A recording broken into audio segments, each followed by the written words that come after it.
Welcome back for another video about how to work with pastels. I'm pastelist Avon Waters, and today I am going to show you how to improve pictures that you've made in the past. Maybe you've just made them a couple weeks ago or a couple months ago, but you're not quite satisfied with them. I'm going to show you on the color wheel the palette selection that I decided to go with to make the changes, and I'll show you the actual pastel colors that I picked out. Here is the image that I did a year ago. It is a scene of a harbor, a sailboat in early morning hours, moored out in a little inlet. I did not like this. Here's the picture after I reworked it to something that I think is much better than before. Many of my videos have been about completely destroying something to where there's just ghosts left.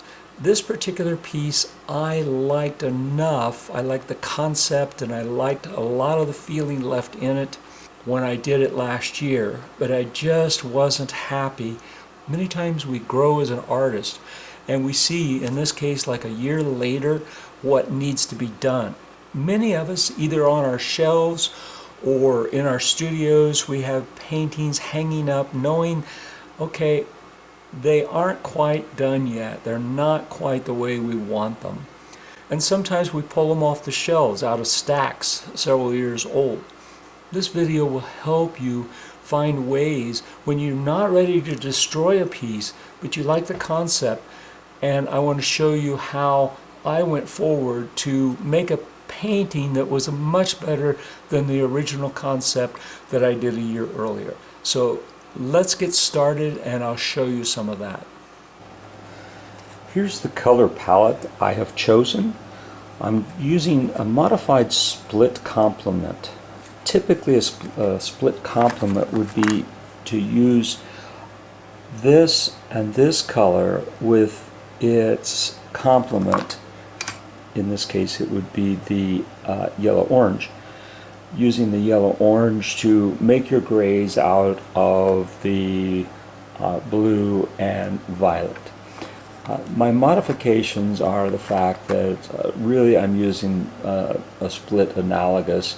I'm using these red violets, violet and blue, and probably over some of that I will use this blue-green, and you'll see the colors that I selected here are in those families. This green allowing me to gray up some of these colors and tone them down where needed. They're in the zone 4 and 5, that's the value group. When you turn these colors to gray, that it will be on your gray scale between 4 and 5. So I'm keeping my values narrow. And for the middle tones and semi-highlights, you'll see I'm in the zone 6 and 7, values 6 and 7 on the gray scale. And I'm using some of these colors because this particular piece needs brightened up. And you can see I have a good selection in those different zones. The original piece is very atmospheric, and I like that, but what I need to do is I need to get in here, and I need to add more color, and I need to create some separation with some of these boats parked at docks and things. That's the plan, and a lot of these highlights here I need to punch up. The idea of this light, I'm going to punch this up a little bit, and I'm going to do some things down into the reflections, but we've got to get a little bit more interest in this parked boat.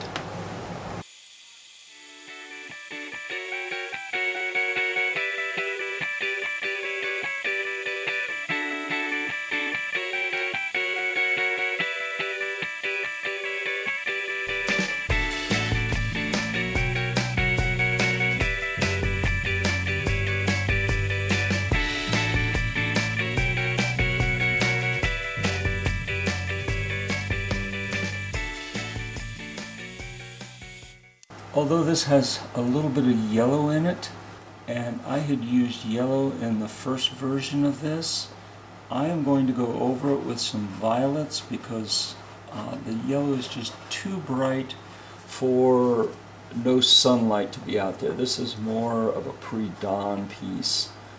Mostly those colors are going to stay in the blues and the violets. Because this has texture on it, the goal is not to fill every little nook and cranny with a pastel, but to let the texture create the interest because of the layers showing through, whispering over the surface. So I guess that's what you would call it. In oil painting we would call this scumbling, where you just load up the brush and you move it across the surface very lightly, and the paint underneath picks up some of those colors. So I'm going to continue to work on some of these subtle reflections, and although some of this is very bright yellow, it will only be a very small percentage. There's a guideline, not a rule, but a guideline of people using 80% of the painting will be in one value range, and 15% will be your middle tones, and that other 3 to 5% may not be in the same value range, but these little highlights that catch the eye and make the picture pop. So in reworking this, I am going to try to see where I can add a little bit more interest and color in these designs and get some of these sailboats that are back into the morning darkness a little bit more defined. And since this is the center of interest, then we want to try to get some more interest in there and broaden out some of the light areas that are on this particular part of the boat. And I'm putting the yellow in, like I said, with the idea of coming back and toning it down with some of those blues and violets. But that's what I'm after as I try to rework this piece. I'll probably move some of those violets right up to the edge of some of these sharp yellows.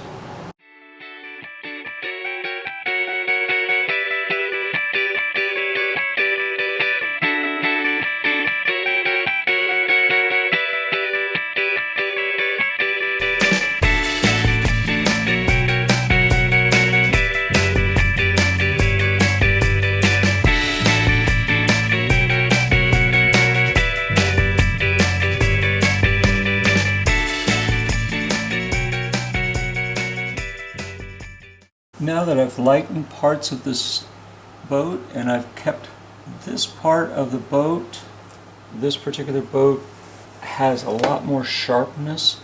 This is something I like to do. I like to keep the focus area narrow and make my sharpest objects. And if you are a painter who likes realism, this probably isn't really your cup of tea. Even as a painter painting realism, you have to decide where your edges get lost and where your edges are seen. And that's some of the decision making I'm doing right now. Is in this particular boat, I'm trying to make sure I sharpen up that. It was a little lost in the painting from last year when I started. The edges of the boat weren't really defined well enough, I think. So we'll see if this helps any, getting that transom of the boat in there and trying to create a little bit more interest and shape by varying some of the subtle differences of color within this transom and parts of this sailboat itself, parked waiting to set sail, weigh anchor, and have a good day sail. I'm in inland lakes, so there's not very many overnight trips until you get up near the Great Lakes for folks in my area. The lakes are pretty much day sailing. Occasionally somebody will go out in one of these boats, or even a boat that has what do they call those? Oh, houseboats. There's a number of houseboat families around here that will go out and anchor on the lake and swim and spend the night out on the lake. Next day and off we go back to our day jobs. But even when I make these lines, the highlight lines, these are broken lines. Our eyes finish those. So I am not trying to make just a straight line down like, hey, let's get the ruler out and do this. I'm trying to make some of these broken lines so that the eye will finish the image.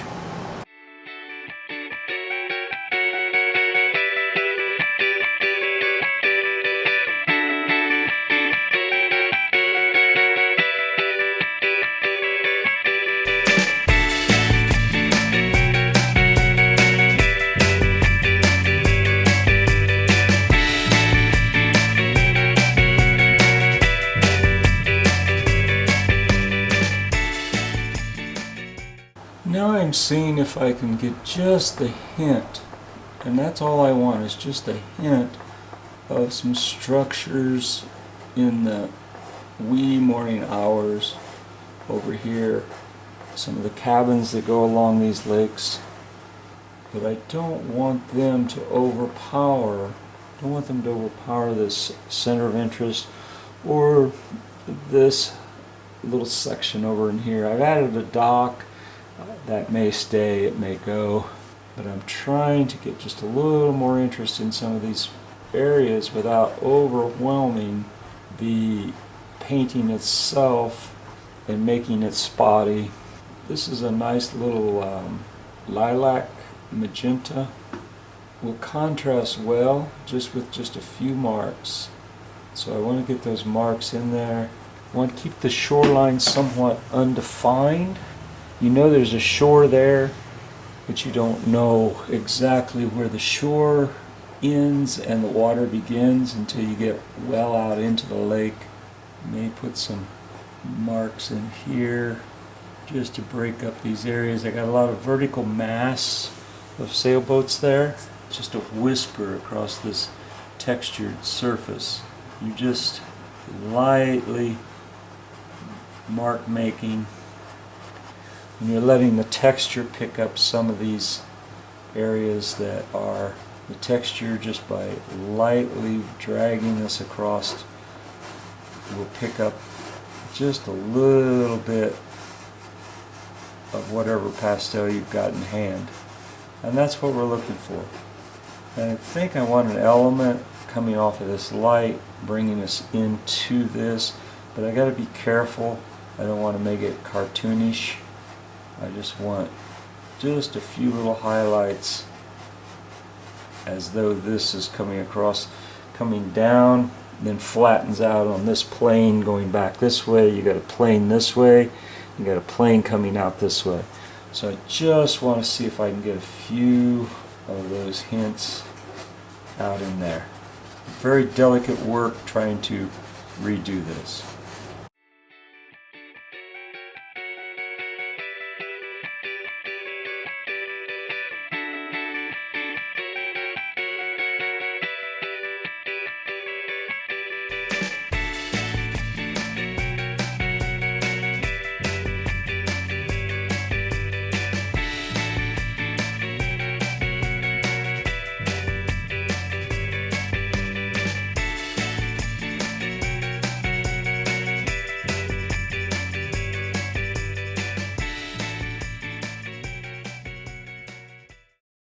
I love this little brayer, and I've got some larger ones.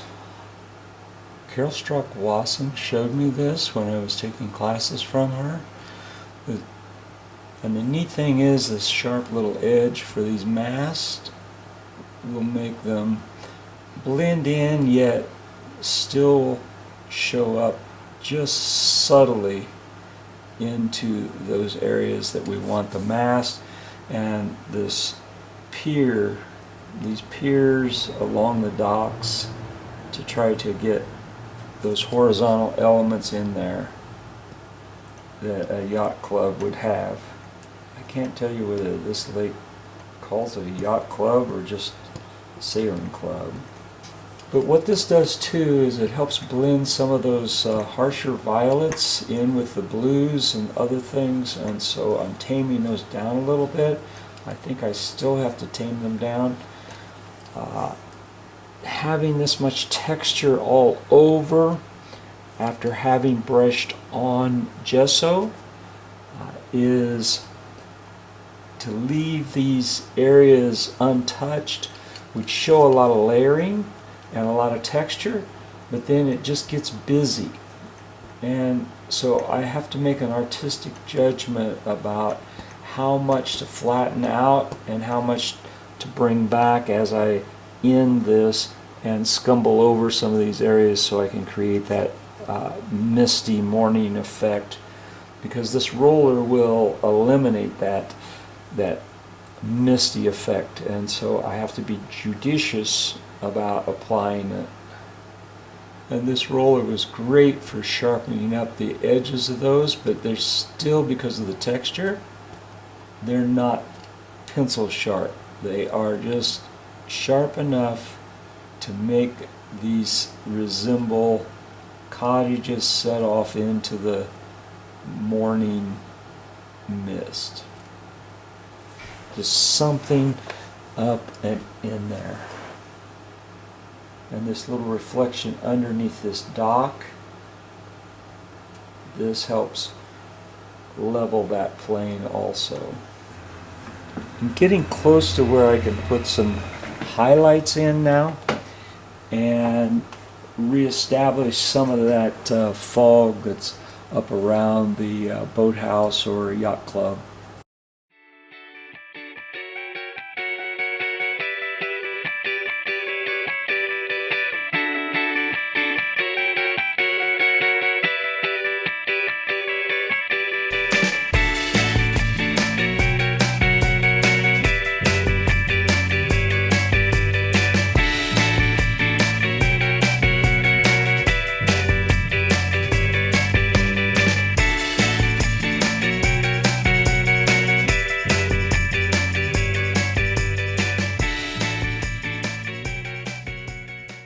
If you haven't subscribed yet, please do so. It helps others see these videos. And if it's helped you, please at least hit the like button, and we'll be able to let others see some of the things and the advice that I'm trying to give for free to other artists. Whether you're a hobbyist or professional like me, making a little bit of money as a side gig, or just enjoy art, we all have these pieces of art that just aren't quite there yet. And so hopefully I've informed you and given you some ideas about how to proceed on those rather than go through the destruction process that I often use in other cases. So until next time, take care and happy painting and enjoy life.